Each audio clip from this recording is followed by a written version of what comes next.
Praise the lord. अलिक जोडले हालेलुया। अस्ति कोरोनाको बेलामा त हाम्रो आवाज पनि निस्किँदैन थियो है, होइन? जोडले कराउँदाखेरि खोकी लागिहाल्थ्यो अनि चर्च आउनु त झन् हामीले पाएकै थिएनौँ। सुरुवातमा चाहिँ म तपाईँहरूलाई एउटा प्रभुको दासको बारेमा मैले भन्न चाहिरहेको छु र उनी हुन् डेभिड लिभिङस्टन, जसको बारेमा सायद तपाईँहरूले धेरैजनाले सुन्नुभएको छ। र डेभिड लिभिङस्टन चाहिँ वास्तवमा उहाँ स्कटिस एक व्यक्ति थिए, इङ्ल्यान्डमा जन्मेका, र उनी एउटा गरिब परिवारमा जन्मेका व्यक्ति थिए। तर पछिबाट उसको प्रयासमा उसले फिजिसियन अथवा डक्टर पढ्दछ र उनी डक्टर हुँदछ, फिजिसियन हुन्छ। अनि फेरि उहाँलाई यसरी फिजिसियन जो उहाँको अब उसमा भएको जुन चाहिँ खुबी थियो अथवा फिजिसियनकोमा भएको अब स्किल जो थियो, नलेज जो थियो, अब उसले चाहिँ त्यसलाई चाहिँ परमेश्वरको सेवामा पनि अब कसरी परमेश्वरको सेवासँग कसरी मिलाएर चलाउन पर्छ भन्ने कुराको खोजीहरूमा चाहिँ उनी थिए। र यसरी उनले डक्टरको विद्या पढे तापनि उसलाई अब मिसनरी हुन इच्छा लागेको थियो।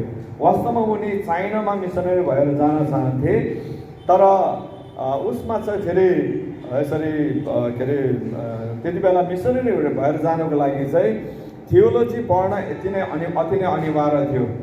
संस्थाको नियमअनुसार थियोलोजी पढेको हुनुपर्थ्यो। त्यसले गर्दाखेरि उहाँले थियोलोजी पढ्दछ। थियोलोजी पढिसकेपछि चाहिँ फेरि त्यो बेलामा कतिपय चाइना जाने समस्या, त्यहाँ चाहिँ समस्याहरू गडबडी हुँदछ।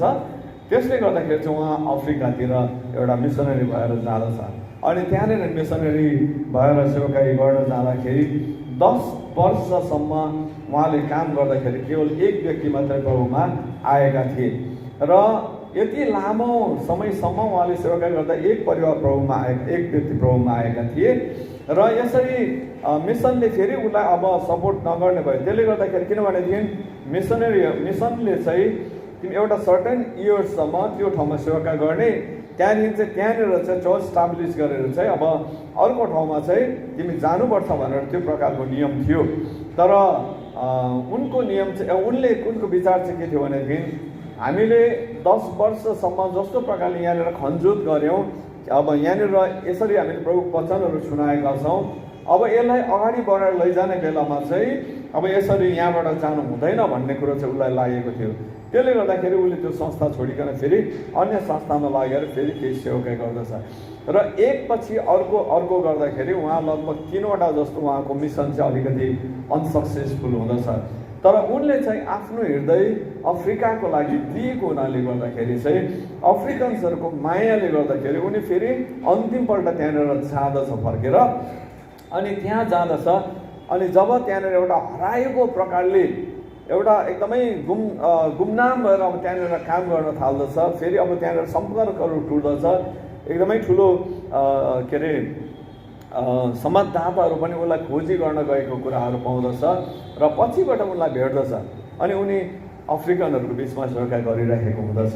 र उनले त्यहाँनिर जुन प्रकारले सेवाकाई गरे र त्यो सेवाकाईको लागि उनले जुन अघि नै मैले भनिसकेँ उनले हृदय दिएका थिए।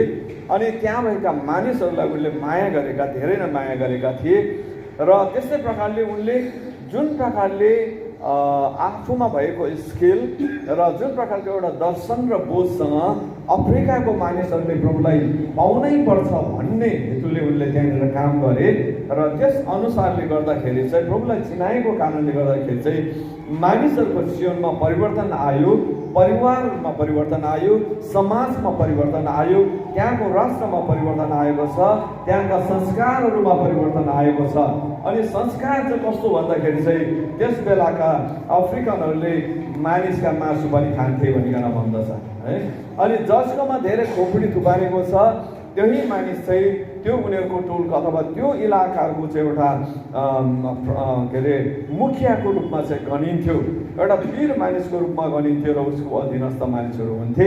तर त्यो नियमहरूमाथि पनि प्रभुको ख्रिस्टको सुसमाचारले विजय पाएका थिए र परिवर्तन ल्याएका थिए। उनले आफ्नो हृदयलाई त्यहाँ दिएको कारणले गर्दाखेरि जब उनको मृत्यु 1 मई 1873 मा भयो, अफ्रिकनहरूले उहाँको लासलाई इङ्ल्यान्ड लान दिएनन् है, इङ्ल्यान्ड लैजान दिएन, वास्तवमा मानेको थिएन त्यो अफ्रिकनहरूले। त्यसले गर्दाखेरि यता फेरि ऊ एउटा अब अफ्रिका मात्र होइन, संसारको लागि नै अब उहाँ चाहिँ एउटा प्रख्यात व्यक्ति बनिसकेका थिए।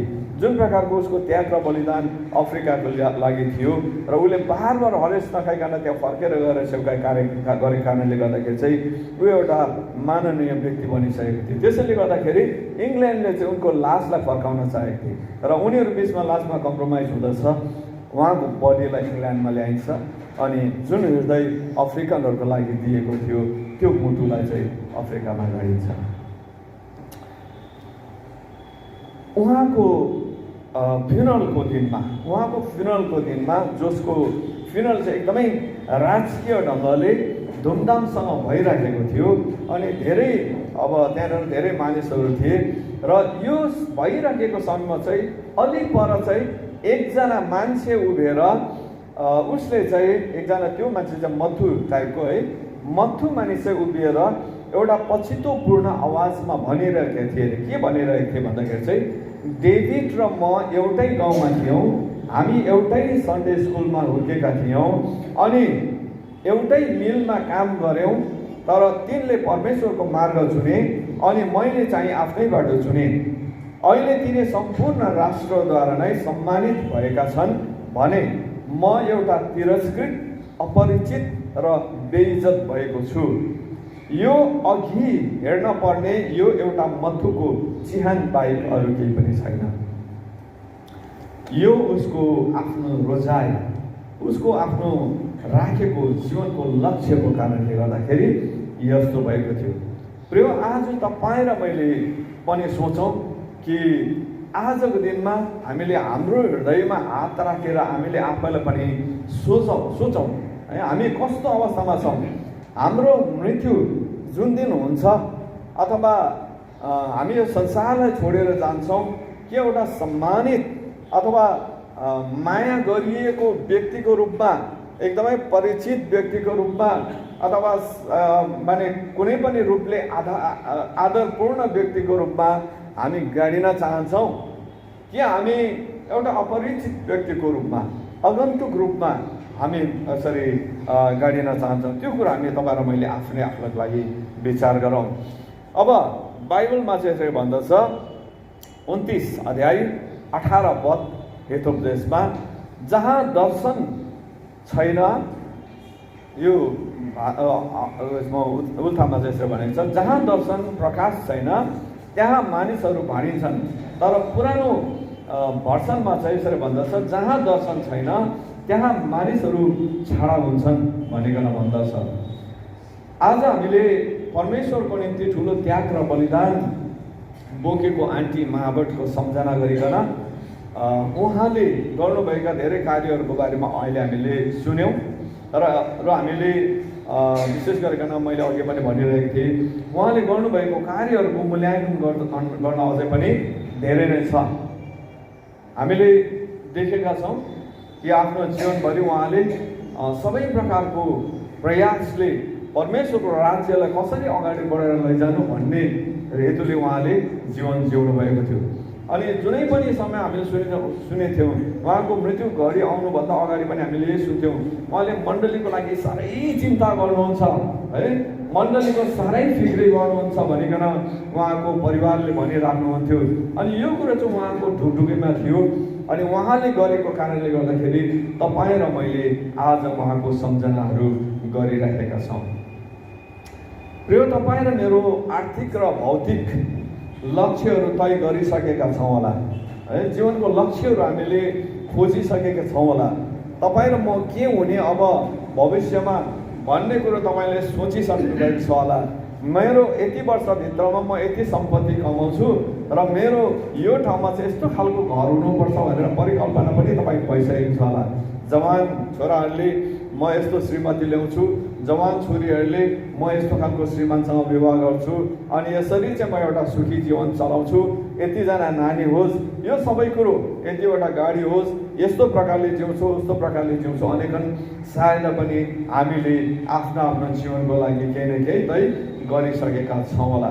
तर आज मैले प्रश्न गर्न चाहेको कुरो चाहिँ यदि हामीले हाम्रो मुटुमा फेरि पनि हात राखेर सोध्यौँ भनेदेखि ख्रिस्टको निम्ति चाहिँ तपाईँ र मेरो के दर्शन र के लक्ष्य छ?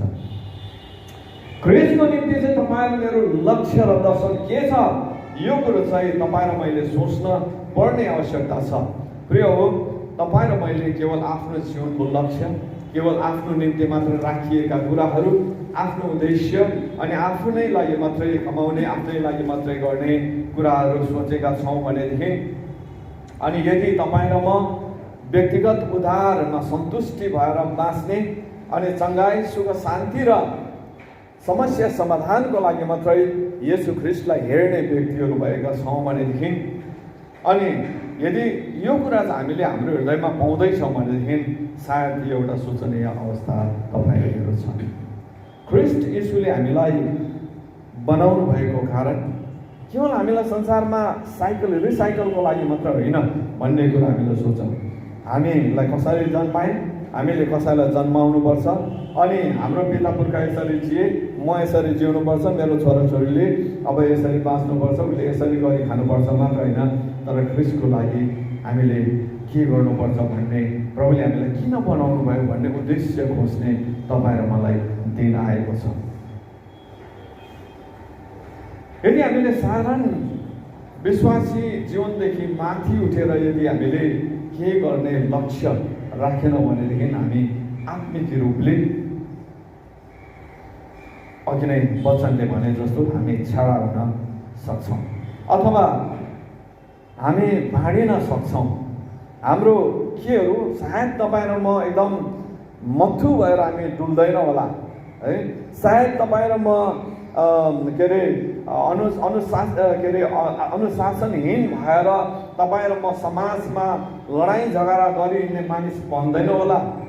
सायद तपाईँ र म देशको लागि एउटा समस्या भएर अथवा टेरोरिस्ट भएर हामी जिउँदैन होला। तर तपाईँ र म यो सबै कुरोमा ठिकठाक हुँदै गर्दाखेरि पनि यदि हामीमा आत्मिक लक्ष्य छैन भनेदेखि तपाईँ र मैले ख्रिस्टको अनुशासनलाई बेवास्ता गरिरहेका हुन्छौँ। आज हाम्रो चेयरहरू किन खाली छ? आज हाम्रो चेयरहरू किन खाली छ? आज मण्डलीमा किन छैनन् विश्वासीहरू? आज के कारणले गर्दाखेरि चाहिँ बाइबलले, मैले आज बिहान पनि मैले एउटा बाइबल भर्स लगाएको थिएँ, जहाँनिर सबात दिन मान्नु भनेर भन्दछ। अस्तिको दिनमा हामीले 10वटा आज्ञाहरूको बिचमा एउटा आज्ञा हामीले सुनिरहेका थियौँ, परमेश्वरको दिनलाई अथवा प्रभुको दिनलाई चाहिँ के गर, सबातलाई तिमीहरूले सम्मान गर, इज्जत गर, त्यसलाई पालन गर भनेको कुरा हामीले देखेका छौँ। अनि बाइबलले भन्दछ जुन दिनलाई चाहिँ प्रभुले एउटा विश्रामको दिनलाई ठान्नुभयो अथवा तोक्नुभयो, त्यो दिनलाई चाहिँ उहाँले पवित्र तुल्याउनु भयो र त्यसलाई आशिष पनि दिनुभयो भन्नुभएको छ। यो दिन परमेश्वरले यति प्रमुखता दिनुभएको छ भनेदेखि आज हामी ख्रिस्टको अनुयायीहरू, ख्रिस्टमा विश्वास गर्नेहरू, ख्रिस्टको लागि जिउँछु भन्नेहरू, ख्रिस्टबाट मुक्ति र उद्धार पाएकाहरू आज किन हामी चर्चमा छैनौँ? किन आज हामीलाई लाग्दैन कि म चर्च जानुपर्छ भन्ने कुरो? आज तपाईँ र मलाई किन लाग्दैन कि मेरो प्राथमिकता चाहिँ सबै कुराको साथसाथमा ख्रिस्टसँगको सङ्गति, ख्रिस्टसँगको समय अनि उहाँको मन्दिरमा भेला हुने समय किन चाहिँ छैन भनेर हामीले सोच्दैनौँ? केही हप्ता अगाडि पनि मैले यो कुरा पनि राखिरहेको थिएँ।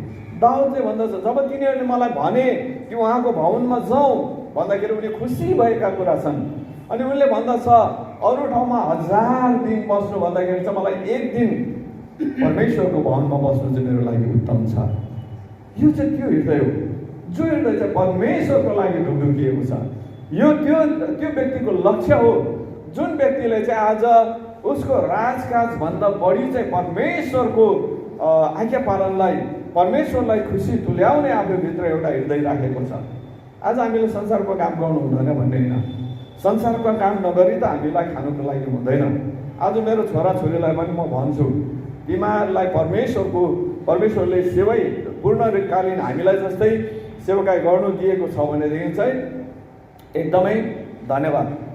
यो छैन भने पनि तिमीहरूले जुनै पनि ठाउँमा काम गर्छौ, जुनै पनि डिपार्टमेन्टमा काम गर्छौ, जुनै पनि ओहदामा काम गर्छौ, त्यो ठाउँमा चाहिँ परमेश्वरको सेवा गरेकै हुनुपर्छ। तिमीहरूले समय दिएको हुनुपर्छ, मण्डलीमा तिमीहरू खटेको हुनुपर्छ, मण्डलीलाई तिमीहरूले आर्थिक रूपले सहायता पुर्याएको हुनुपर्छ, मण्डलीमा तिमीहरू गएको हुनुपर्छ, त्यहाँ जुनै पनि प्रकारले तिमीहरूको आफ्नो कन्ट्रिब्युसन हुनुपर्छ भनिकन मैले भनिराखेको छु। अनि आज त्यो गर्नु तपाईँ र मेरो के कर्तव्य छैन? आज तपाईँ र म जुन समाजभित्र जिइरहेका छौँ अथवा जुन जीवनलाई जिएर आएका छौँ, मैले अघि नै भनिसकेँ, ख्रिस्ट येशूले के कारणले तपाईँले मलाई बनाउनु भयो त्यो कुरालाई यदि खोज्ने प्रयास हामीले गरेनौँ भनेदेखि चाहिँ हामी विलीन हुन्छौँ, यतिमै हराउँछौँ। हाम्रो अस्तित्व यति नै हो। हामी जन्म्यौँ, बढ्यौँ, हुर्क्यौँ, खायौँ अनि पियौँ र एउटा साधारण मानिसको जीवन जियौँ र हामी गयौँ हुन्छ है। अनि बाइबलले चाहिँ के भन्छ भनेदेखि धर्मी मानिसको सम्झना चाहिँ सधैँभरिको लागि रहन्छ। यो विषयमा हामी धेरैचोटि बोलिसकेका छौँ।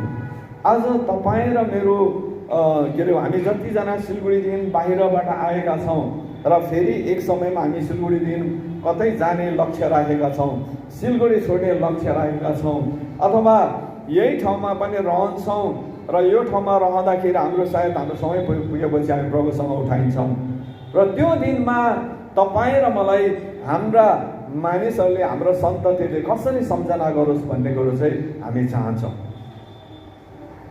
हामी जब क्याम्पस क्रुसेड फर क्राइस्टमा थियौँ त्यति बेला हामीलाई कतिवटा धेरैवटा सेमिनार दिन्थ्यो है। ती सेमिनार मध्येमा एउटा चाहिँ हामीलाई हाम्रो जीवनको लक्ष्य के हो भन्ने कुराहरूमा पनि हामीलाई हामीलाई त्यो लगाउनु लाउँथ्यो है। त्यो मध्येमा एउटा चाहिँ तिम्रो मृत्युको दिनमा तिम्रो अबिच्युरी अथवा अन्तिम संस्कार गरिँदा तिम्रो चिहानमाथि चाहिँ तिमीले के लेखेको तिमीले चाहन्छौ भनेर चाहिँ हामीलाई उहाँहरूले त्यो लेख्नु लगाएको पनि थियो।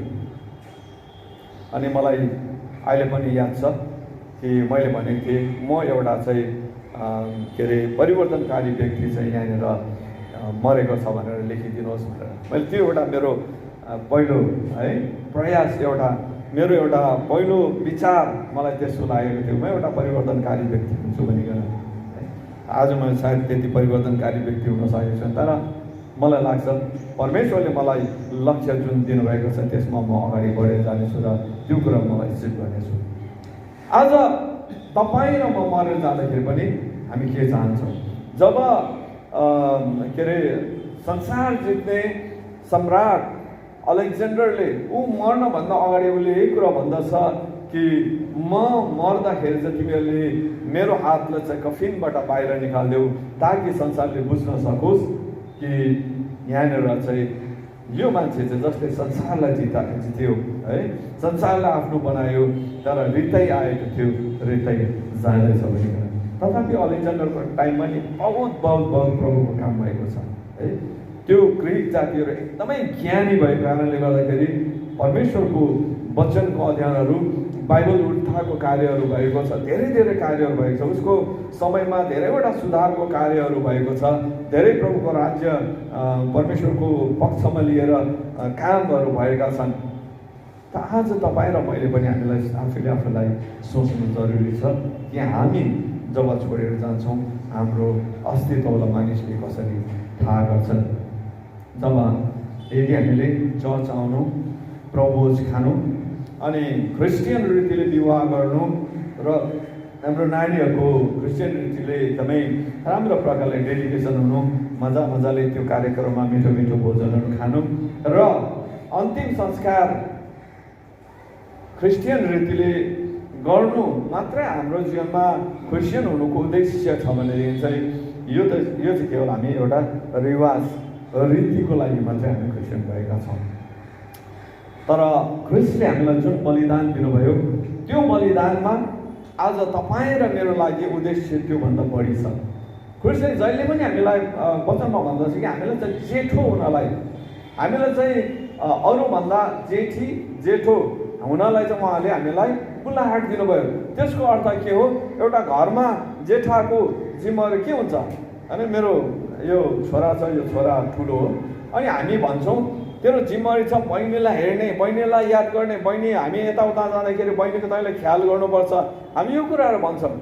तपाईँ र मलाई प्रभुले सुन्नुभएको पहिलाबाट अरूभन्दा अझै हजारौँ लाखौँ व्यक्ति यहाँनिर परिरहेको छ जोहरूलाई प्रभुले सुन्नुभएको छैन अझैसम्म। बोलाहट दिनुभएको छ, सायद उनीहरूले सुनेको छन्, तर तपाईँ र मैले सुनेर आएको छ भनेदेखि हाम्रो जिम्मेवारी चाहिँ के हो? घरको कान्छी नै भए तापनि प्रभुमा चाहिँ हामी सबैजना जेठी हौँ है।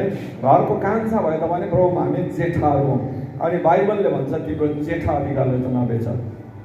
हामीलाई एसाउ र याकुबको विषयमा कथा याद छ नि होइन?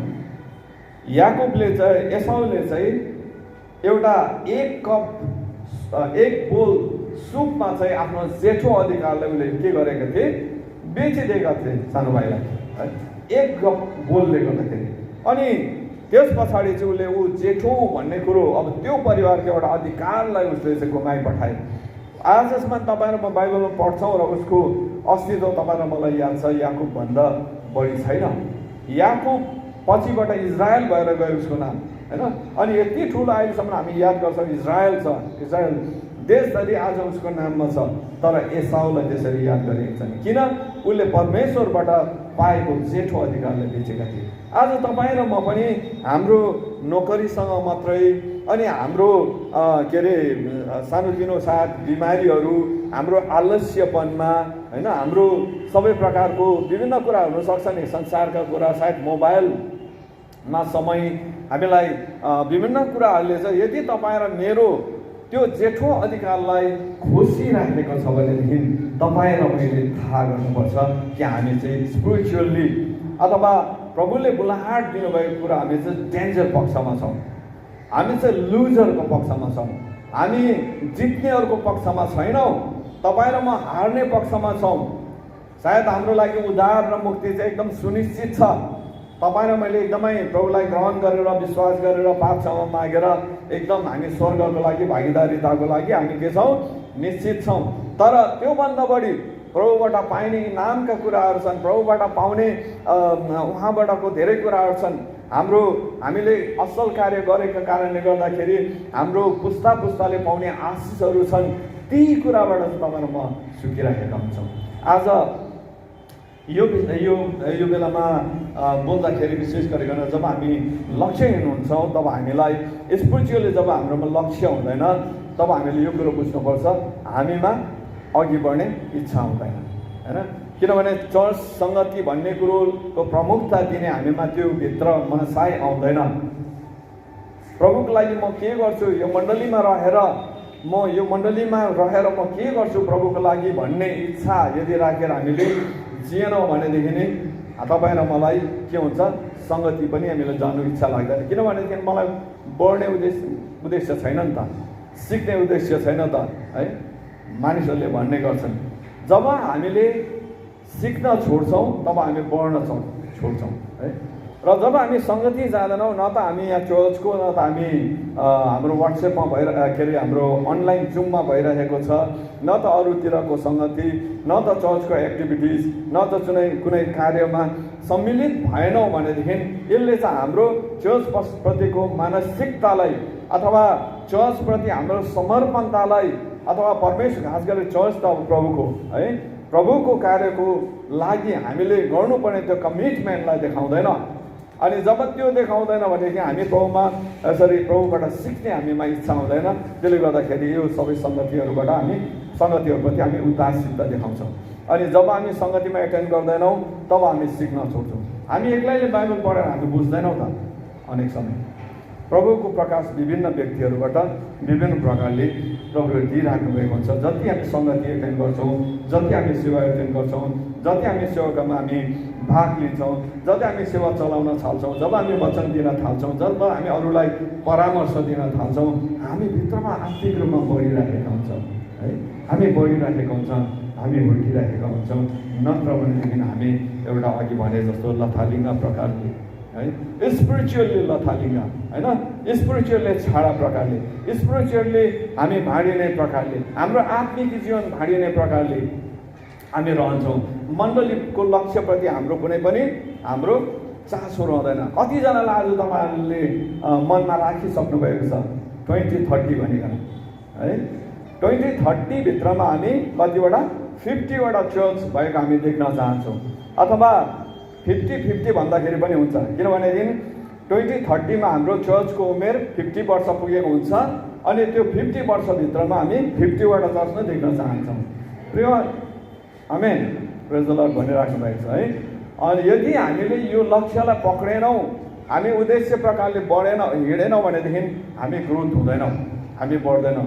हामीले आजसम्म चर्च सायदै पनि हामी एउटा फाउन्डेसनल स्टेजमा थियो अनि यसलाई स्ट्रेन्थनिङ स्टेजमा थियो र अब चाहिँ यसलाई ग्रोथ अथवा एक्सपान्सनको स्टेजमा हामीले लैजानुपर्छ। र आजसम्मको एक्सपान्सनहरू चाहिँ सायद इन्टेन्सनल एक्सपान्सन भएको छैन, उद्देश्य राखेर एक्सपान्सन गरिएको छैन, बढाइएको छैन भन्ने कुरो। अब चाहिँ हामी उद्देश्य राखेर अगाडि बढ्नुपर्छ, हामी लक्ष्य राखेर अगाडि बढ्नुपर्छ भनेर भनिरहेछौँ। अनि यो लक्ष्य यो उद्देश्यलाई यदि मण्डलीको एक व्यक्तिले ठुलादेखि लिएर सानासम्मले पक्रिदिएनन् भनेदेखि हामी सक्दैनौँ। काग कराउँदै गर्छ, पिनाङ्गे हुँदै जान्छ, सुक्दै गर्छ, सब जस्तो मात्रै भएर जानेछ। र यति बेला जसरी अन्य मानवको मन सधैँ गरिब र बेसहाराको लागि ढुकढुकिन्थ्यो, धड्किन्थ्यो, अविश्वासी र नरकको बाटो हिँड्नेहरूको निम्ति धड्किन्थ्यो, त्यसरी नै तपाईँ र मेरो पनि मुटुहरू आज दुखीहरूको लागि, गरिबहरूको लागि, आत्मिक रूपमा अन्धोहरूको लागि, आत्मिक रूपमा इनोसेन्टहरूको लागि अथवा नर्कतिर जाँदै गरेका मानिसहरूको लागि ढुकढुकिनुपर्छ। अनि मैले अघि नै भनिरहेको थिएँ, जब यो ठाउँलाई छोड्छौँ अथवा हामी यो संसारलाई छोडेर जान्छौँ तब तपाईँ र मेरो सम्झनाको दिन रहनेछ। हाम्रो मनमा पनि सधैँ ख्रिस्ट नपाएकाहरूप्रति ढुकढुकिरहनुपर्छ। मत्ती 9:35-38 पढ्दाखेरि येशू ख्रिस्टले प्रभुलाई नपाएका मानिसहरूले देखेर उहाँको मन चाहिँ कस्तो भएको, विचलित भएको थियो भन्दछ है। उनीहरूको लागि यति साह्रो प्रभुको हृदय एकदम उथुल पुथुल भएको थियो भनिकन भन्दछ। म यहाँ पढिराख्न चाहन्न किनभने धेरै टाइम जान्छ, तर तपाईँ लेखिराख्न सक्नुहुन्छ। मत्ती 9:35-38 जस्तै हाम्रो दिल पनि यसरी ख्रिस्ट नपाएकाहरूको लागि धड्किनुपर्छ।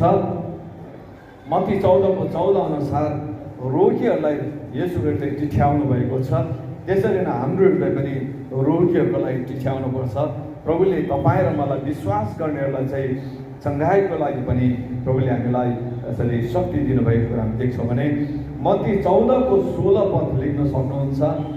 भोकाहरूको लागि येशू ख्रिस्टको हृदय यसरी ढुकढुकिएको थियो, त्यसरी नै खाँचो, घटी कमी र अभावमा भएका मानिसहरूको लागि तपाईँ र मेरो हृदय पनि ढुकढुकिनुपर्छ भनेदेखि मत्ती 19:14 हेर्दाखेरि नानीहरू प्रतिको हृदय पनि तपाईँ र मेरो ढुकढुकिनु पर्छ। बिल्ली ग्रामले भन्दछ, God is never going to use a discourage leader. परमेश्वरले चाहिँ एउटा हताश भएका अगुवालाई चाहिँ कहिले पनि प्रयोग गर्न चाहनुहुन्न, हरेस खाएकोलाई। अनि लिडर चाहिँ को आज मलाई मात्र नसोच्नु, उहाँलाई नसोच्नु, हामी हरेकजना लिडर हो। अघि नै मैले भने त सबैलाई हामी प्रभुले जेठो बनाउनु भएको छ अनि हाम्रो नेतृत्वमा धेरै कुरा जिम्मा दिनुभएको छ। मैले धेरैचोटि भनेको छु, हामी कसैलाई पनि लिड गरिराखेको छैनौँ भनेर सोच्छौँ भने पनि तपाईँ र मेरो छोराछोरीले चाहिँ तपाईँ र मलाई हेरिरहेकै हुन्छ, हामीलाई पछ्याइराखेको हुन्छ। हाम्रो वरिपरिका मानिसहरूले तपाईँ र मलाई हेरिरहेका हुन्छ, उनीहरूलाई पछ्याइराखेको हुन्छ। हामी कसरी चल्दैछौँ, कसरी हिँड्दैछौँ, हामी के बोल्दैछौँ, हामीले के सुनाउँदैछौँ भन्ने कुरो। त्यसले गर्दाखेरि आज ख्रिस्टको लागि जिउने, ख्रिस्टको लागि सुसमाचार सुनाउने, ख्रिस्टको लागि मानिसलाई उत्साह दिने, प्रेरणा दिने, मण्डलीको कार्यहरूमा सम्मिलित हुने, मण्डलीको कार्यहरूलाई अगाडि बढाउने, परमेश्वरले दिनुभएको लक्ष्यलाई अगाडि बढाउने कार्यको लागि तपाईँ र म साहसमा जुटौँ। परमेश्वरले तपाईँ र मलाई चलाउनुहुन्छ। अनि के को शक्तिमा? फिलिप्पी 4:13 भन्दछ, जसले मलाई शक्ति दिनुहुन्छ उहाँमा सबै कुरा म गर्न सक्छु। आमेन। हामी भन्न सक्छौँ, सुसमाचार सुनाउन सक्छु म, म आज मण्डलीलाई म अगाडि बढाएर लैजाने कार्यमा म एउटा विशेष व्यक्ति बन्नेछु। आज म साना साना नानीहरूलाई आज सुसमाचारको दरकार छ, उनीहरूलाई म सुनाउन चाहन्छु। सन्डे स्कुलको नानीहरू लथालिङ्ग छ, म उनीहरूलाई सम्हाल्न चाहन्छु। आज युवाहरू लथालिङ्ग भएको छ, युवाहरूलाई सम्हाल्न चाहन्छु। टिनेजर्सहरूलाई यति बेला गाइडेन्सको आवश्यकता परिरहेको छ, म उनीहरूलाई गाइड गर्छु। अथवा मेरो साथीहरूले प्रभुलाई चिन्न जरुरी छ, म उनीहरूलाई म प्रभुको सुसमाचार सुनाउँछु। मण्डलीले लक्ष्य राखेका छन् यतिसम्मको, र म त्यो पुरा गर्नको लागि म प्रार्थना गर्नेछु, म दिनेछु, म जानेछु, म खर्च्नेछु भनिकन के तपाईँ भन्न चाहनुहुन्छ? यदि भन्न चाहनुहुन्छ भनेदेखि प्रभुले साँच्चै नै तपाईँलाई शक्ति, त्यो गर्न शक्ति दिनुहुनेछ। अहिले हामीले हेरेको फिलिप्पी 4को 13 अनुसार अब यसरी पहिलो कोरिन्थी 15:58 पदले भन्दछ, यसकारण मेरा प्रिय भाइ हो, स्थिर र अटल रहौ, प्रभुको काममा सधैँ बढ्दै जाऊ। प्रभुको काममा सधैँ बढ्दै जाऊ, किनकि तिमीहरू जान्दछौ कि प्रभुमा तिमीहरूको परिश्रम व्यर्थ हुँदैन। आमेन। आज तपाईँ र मेरो छेउमा सधैँ त कोही न कोही बस्थ्यो, आज आएको छैन। तपाईँले गएर फोन गर्नुहोस्, तपाईँ किन मण्डली आउनु भएन, किन चर्च आउनु भएन हौ, तपाईँले फोन गर्नुहोस्। यदि उसले भन्छ होला म बिमारी भएँ भन्छ भनेदेखि प्रार्थना गरिदिनुहोस्, है, उत्साह दिनुहोस्। अहिले तपाईँ त्यहाँ नआउ सधैँ बस्ने मान्छेहरू देख्नु भएको छैन, तपाईँले उसलाई सोध्नु हुँदाखेरि होइन म त काम पऱ्यो कि भन्दाखेरि अलिक सल्लाह दिनुहोस्। मण्डली आइतबारको दिन त हामीले त चर्च पो जानुपर्छ, प्रभुलाई समय दिनुपर्छ। हामी कति घन्टा स्पेन्ड गर्छौँ? 10 बजीदेखिलाई अहिले 12, 12:30 पनि भएको छैन, 2.5 घन्टा पनि भएको छैन। यहाँ म्याक्सिमम 3 आवर्स, 3 घन्टा हामी प्रभुको लागि छुट्याउनको लागि, है, आउनु जानुसँग 3.5 घन्टा राखौँ। यति छुट्याउनको लागि हामी उत्साह दिउँ। प्रभुले हामीलाई 6 दिनभन्दा बढी समय हामीलाई युज गर्न दिनुभएको छ, हामी त्यसको लागि प्रयोग गर्न सक्छौँ। उत्साह दिनुहोस्, तपाईँले उनीहरूलाई भेटिदिनुहोस्, गएर घरमा भिजिट गरिदिनुहोस्, भन्नुहोस्, उत्साह दिनुहोस्, प्रेरणा दिनुहोस्। तपाईँहरू मध्येले कतिले गरिराख्नु भएको छ यो कार्य, है। अझ हरेस नखाइकनुहोस्। तपाईँले नसुन्ने व्यक्ति थुप्रै होला, हामीले यहाँबाट एनाउन्समेन्ट गरेको भने बहुत भएको छ। अनि त्यस्तै प्रकारले हामीले घर घर गएर भनेको कुरा पनि धेरै भएको छ, धेरै समय धेरै भइसकेको छ। तपाईँलाई यही कुरा भन्न चाहन्छु, तपाईँ हरेस नखानुहोस्, गरिराख्नुहोस्। एक दिन एक दिन तपाईँको मुखबाट निस्केको वचनले काम गर्नेछ। आमेन। प्रस्थान 20:6 पदले यसरी भन्दछ, तर मलाई प्रेम गर्ने र मेरा आज्ञा पालन गर्नेहरूका हजारौँ पुस्तामाथि कृपा गर्ने परमेश्वर म हुँ। आमेन। जब तपाईँले परमेश्वरलाई प्रेम गर्नुहुन्छ, त्यो प्रेमलाई तपाईँले व्यवहारिकतामा आज्ञा पालन गरेर जिउनुहुन्छ। प्रेम भावनात्मक प्रकारले पनि मात्रै हामीले जिउनु हुँदैन। मैले अस्ति बाबु सङ्गतिमा, सलबारीको बाबु सङ्गतिमा पनि यो कुरा राखिरहेको थिएँ। हाम्रो है जोन्सन भाइ हुनुहुन्छ यहाँनिर, है। प्रेम चाहिँ भावनात्मक कुरा मात्रै होइन है, यो त व्यवहारिकतामा हुन जरुरी छ। तपाईँले कसैलाई म तपाईँलाई माया गर्छु भनेर भन्नुहुन्छ, मुखले चाहिँ भनेको छ, तर त्यो तपाईँले एक्सप्रेस गर्नु भएन, है। तपाईँले गएर उसमाथि कन्सर्न देखाउनु भएन, उसलाई सहायता गर्नु भएन, उसलाई तपाईँले सल्लाह दिनु भएन, उसको आवश्यकतामा तपाईँले केही न केही सहयोग गर्ने प्रयास गर्नु भएन भनेदेखि तपाईँको प्रेम त हो के त भन्छ, है। बाइबलले पनि के भन्छ, हाम्रो विश्वास ख्रिस्टमाथि राखेको विश्वासहरू काम चाहिँ त्यो विश्वास अनुसार गरिएन भनेदेखि नै त्यो चाहिँ मरे धुल्यो भनेर भन्दछ, होइन। त्यसले गर्दाखेरि हामी परमेश्वरको वचनले हामीलाई भन्दछ, यदि हामीले ख्रिस्टलाई साँच्चै प्रेम गर्छौँ अनि उहाँको वचनलाई हामी पालन गर्छौँ भनेदेखि उहाँले हाम्रो हजारौँ पुस्तासम्मलाई उहाँले कृपा गर्नुहुन्छ। उहाँ चाहिँ परमेश्वर हुनुहुन्छ भनिकन तपाईँलाई मलाई भन्दछ। र म फेरि पनि यही कुरा राख्न चाहन्छु, जसरी लिभिङ स्टोनलाई मानिसहरूले मरेपछि पनि छोड्न चाहेन, है। अनि लास लाँदाखेरि पनि उसको मुटुलाई त्यहाँनिर राखे। तपाईँले कति प्रभुलाई प्रेम गर्नुहुन्छ अनि त्यो प्रेम तपाईँले आज मानिसहरूलाई कति देखाउनुहुन्छ, मण्डलीका सदस्यहरूलाई बाहिरकालाई कति देखाउनुहुन्छ, त्यसमा नै तपाईँको भोलिको दिनको भ्यालु, है, महत्त्व चाहिँ त्यसले नै तय गर्छ। त्यसले गर्दाखेरि समय सधैँ हामी खटाउँ, है। बाबुहरूको विषय मैले अलिकति अघि भने, बाबुहरू छिटै मर्छ भनिकन मलाई लाग्छ कि यो प्रभुलाई समय नदिएकोले मात्रै होइन, म घरमा पनि हेर्छु, है, मेरो श्रीमती जस्तो प्रकारले एकदम खट्छन्, काम गर्छ है, यति बिघ्न काम गर्छ। अनि तपाईँ दिदीबहिनी सबै नै केही न केही कस्तो न कस्तो प्रकारले घरमा काम गरि नै राख्नुभएको हुन्छ है। अनि मलाई लाग्छ परमेश्वरले तपाईँलाई आयुको ब्लेसिङ त्यसले गर्दाखेरि पनि दिन्छ। तपाईँको नसाहरू, तपाईँको कोशिकाहरू एक्टिभ रहिरहन्छ नि त है। हामी चाहिँ अब अलिकति वक गर्छौँ, अलिअलि एक्सर्साइज गरिरहन्छौँ, त्यो काफी छैन। तर एकदम निरन्तर निरन्तर निरन्तर तपाईँ खटिराख्नुहुन्छ, प्रभुले तपाईँलाई लामो आयु त्यसबाट पनि दिनुहुन्छ। अनि मण्डलीको लागि यति बिघ्न तपाईँहरू खट्नुहुन्छ, मण्डलीको लागि यति बिघ्न तपाईँले समय दिनुहुन्छ। आज पनि हेर्नुहोस्, अस्तिको हप्ता पनि आमाहरू नै बढी थियो अनि आज पनि तपाईँहरू नै बढी हुनुहुन्छ। तपाईँहरूलाई परमेश्वरको स्पेसल ब्लेसिङ्स तपाईँले पाउनुहुन्छ। त्यसरी नै बाबुहरू पनि चुक्नु भएन, तपाईँको श्रीमानहरू पनि चुक्नु भएन, तपाईँको छोराहरू पनि चुक्नु भएन, तपाईँको ज्वाइँहरू पनि चुक्नु भएन है। त्यसले गर्दाखेरि उहाँहरू पनि सल्लाह दिनुहोस्, उत्साह दिनुहोस्, प्रेरणा दिनुहोस्। मान्दै मानेन भने भक्कु प्रार्थना गरिदिनुहोस्, हुनसक्छ भने उपवास पनि बसिदिनुहोस् र उनीहरूको जीवनमा अवश्य नै तपाईँले परिवर्तन देख्नुहुनेछ। अनि केवल उनीहरूले परमेश्वरको आशिष, उद्धारको आशिष मात्र होइन, अरू आशिषहरू पनि देख्नुहुन्छ। उनीहरूको जीवनमा अरू आशिष पनि देख्नुहुन्छ अनि उनीहरूको आयुमा पनि तपाईँले आशीर्वादहरू अवश्य देख्नुहुनेछ। परमेश्वरको आज्ञा मान्दा, परमेश्वरको भय मान्दाखेरि नै हामी दीर्घायुहरू पनि हुँदै जान्छौँ भनिकन बाइबलले हामीलाई प्रमाणित गरेको छ। परमेश्वरलाई स्तुति होस्। हामी सबैजना प्रार्थना गर्नेछौँ। केही क्षण खडा हौँ।